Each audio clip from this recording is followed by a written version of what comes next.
বানাবো মুরগির মাংস দিয়ে। পেস্টটি আমি ভেজে নেব। পেস্টটি লাগবে, পেস্টটি আমি হালকা ভাজা দেব। পেস্টটি আমি হালকা লাল করব।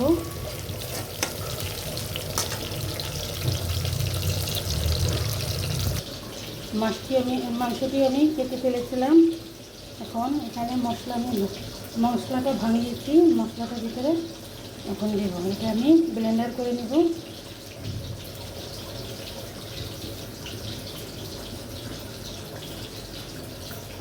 ব্লেন্ডার করে নেব। বিফ বানানোর জন্য আমার লাগবে, আমি কাজু বাদামও দিয়ে দিলাম, আমার কাজু বাদামও লাগবে।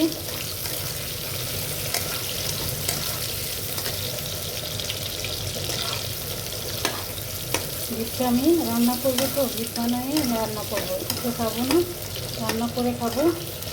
আমার কাজু বাদামটা আমি ভেজে ফেলবো, ভাজবো, হালকা ভাজাতে দিব।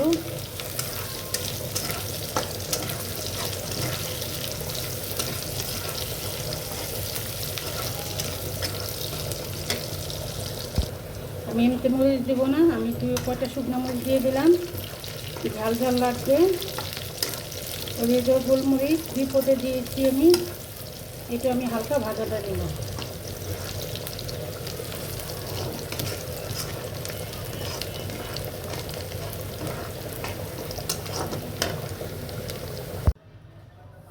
এখানে আমি আলু সুন্দর করে ভেজে নিয়েছিলাম। আর লাগবে মুরগির মাংসতে আমি সব পদের মশলা দিয়েছি। আর একটু চিনি দিব, আর একটু বার্লি দিয়ে দিব।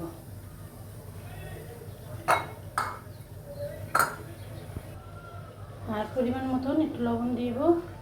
আমি এখন সবটি উপকরণ ভালো করে মাখবো।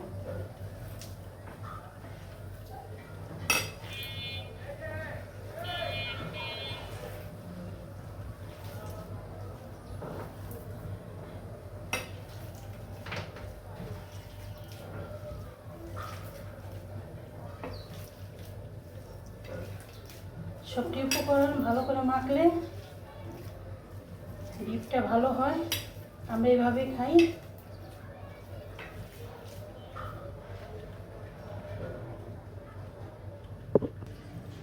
এটা আমি একটা খুরচুনের সাহায্যে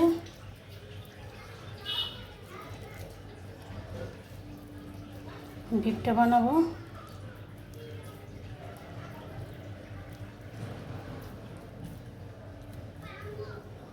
যে যেরকম শেপ দিবেন, আমি এরকম লম্বা লম্বা করে দিব বিফটা।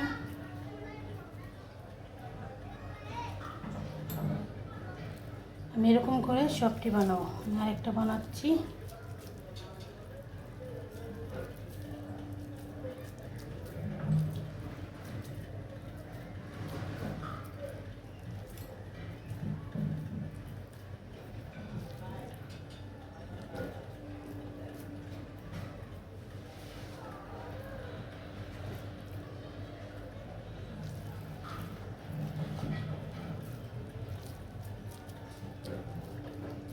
যেভাবে আলতো করে সুন্দর করে এভাবে দিতে হবে। কেউ চাইলে দিতে পারেন, আমি একটু আলু দিয়েছি, আমার কাছে ভালো লাগে আলু দিয়ে বিফটা বানাতে, খেতে ভালো লাগে। চাইলে দিতেও পারেন, না দিলেও সমস্যা নেই।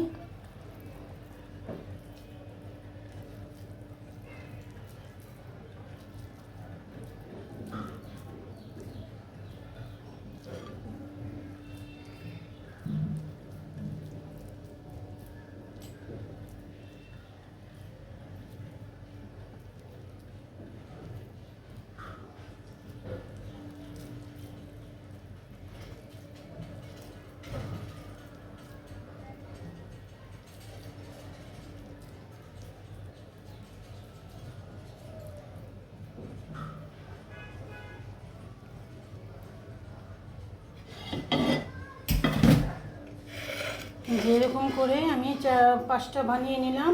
এখন আমি এটা ভাজবো। আমি তেলটা গরম দিয়ে দিয়েছি, এখন আমি দিয়ে দেব। বিসমিল্লাহ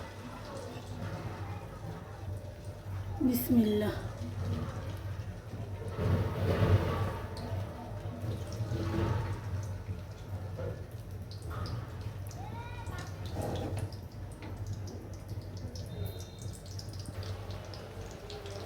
দেখি কী অবস্থা। আমি এখন উল্টিয়ে দেবো। দেখেন আমার একটা কোনোটা ভাঙে নেই আর সুন্দরভাবে লাল হয়ে যাচ্ছে। এভাবে আমি 4-5টা ভাজবো।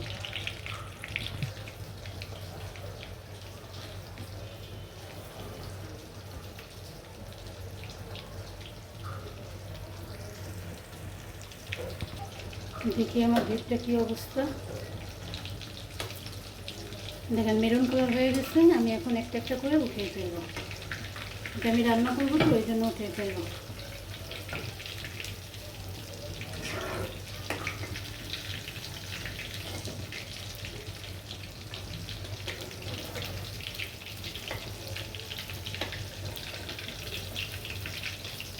চাইলে এভাবে রুটি দিয়ে খাওয়া যায়, আমি রান্না করে খাবো, ওইটা বেশি ভালো লাগে আমার কাছে।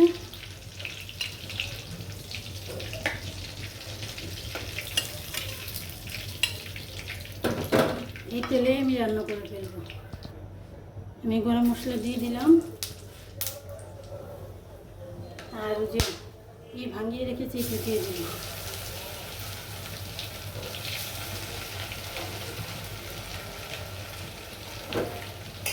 এটা এখন আমি ভালো করে ভাজবো, একদম ভালো করে ভাজতে হবে।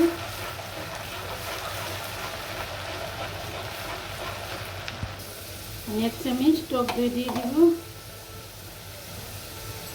টক দইটা দিলে না ভালো লাগে খেতে।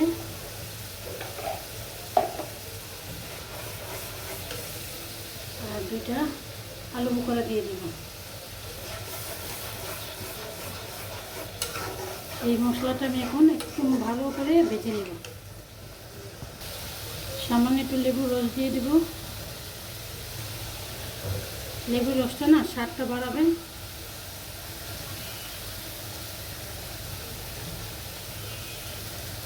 একটা লেবু প্রায় 2 ফালটা দিব আমি।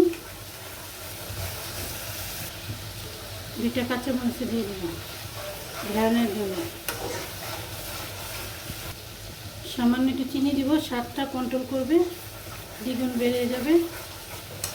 সামান্য একটু চিনি দেব। এখন এই মশলাটি আমি একদম ভালো করে ভেজে নেব। মশলা যত ভাজা হবে না তত এই খাবারটা ভালো লাগবে। মশলাটা আমি একদম ভালো করে ভেজে নেব। আমার মশলাটা ভাজা হয়ে গেছে, যে তেল ছেড়ে দিয়েছে, একদম লাল লাল মেরুন কালারের মতন হয়েছে। যে এইভাবে এরকম হলেই আমি এখন গরম পানিটা এড করে দেব। বিসমিল্লাহ।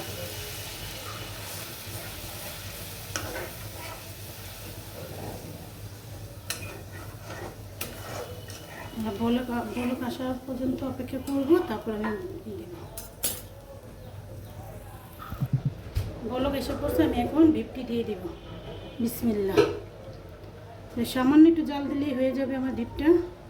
এটা রান্না করে খেলে না অনেক ভালো লাগে, খেয়ে দেখবেন আপনারা, খুব দারুণ একটা খাবার। আমি এটা এখন একটু জাল পাবে, জাল পেয়ে নিই।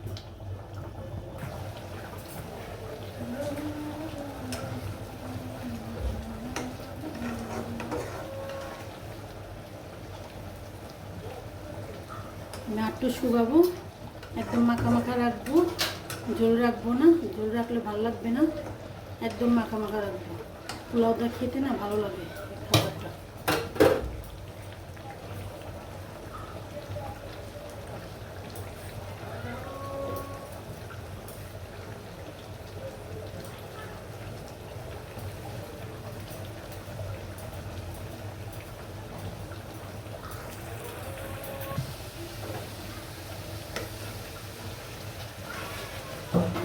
আমার খাবারটা হয়ে গেল। যদি আপনাদের ভালো লাগে একটা লাইক, কমেন্ট, সাবস্ক্রাইব করবেন। এভাবে রান্না করে খেয়ে দেখবেন, খুব ভালো একটা খাবার। আসসালামু আলাইকুম, আল্লাহ হাফেজ।